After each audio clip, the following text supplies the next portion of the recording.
Hi there, Evan here at the Chronicle for Friday, March 20th, 2020, where the future starts today. First, some housekeeping. In another version of the Chronicle was right, Canada has reported that 500,000 people have applied for EI this week, which is an almost 20-fold increase from last year.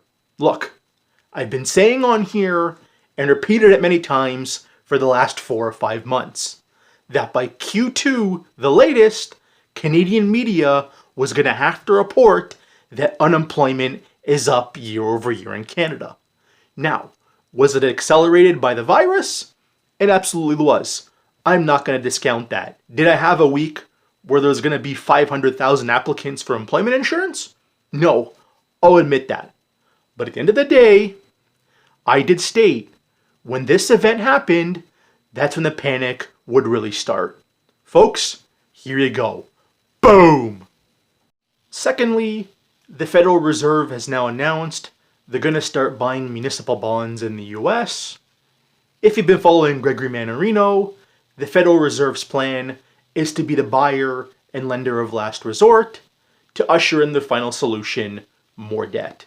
And as Raul Powell has been saying from Real Vision TV, really the past 2 years now, the next area for bailout is the pensions, because how many underfunded pensions there are at the state and local level in the US. So when you see headlines, the Federal Reserve is buying municipal bonds, it's all for the pensions. That's all I gotta say on that. And our last story of the day, the CMHC has come out and said they're gonna backstop all mortgages in Canada.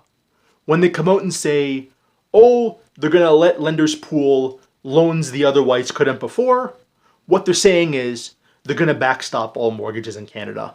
That's what's going on here. Now, to finish the video, I'm going to explain why I put this tweet out on my Chronicle Media this morning saying how March 20th, 2020 is the day the Canadian government put on real estate officially died.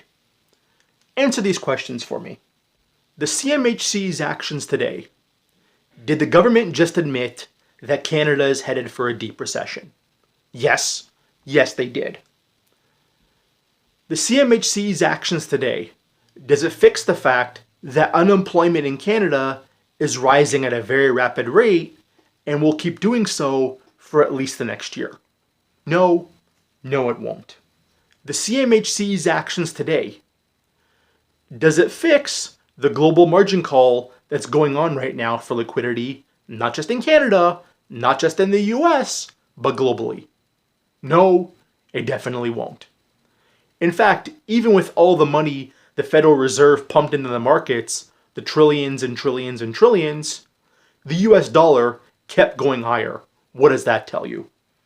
And if you've seen the stock market the last month, with all the trillions and trillions and trillions that have been pumped into markets, and still we've seen the markets fall 30% plus really across the board, that told you the central bank put is dead.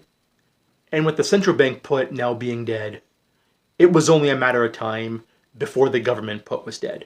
Not just in Canada or the US, but globally also. And now it looks like we're seeing it in real time. Folks, I rest my case. Smash that like button, leave a comment, subscribe, follow both my accounts on Twitter. And as always, my name is Evan. This is the Chronicle, where the future starts today.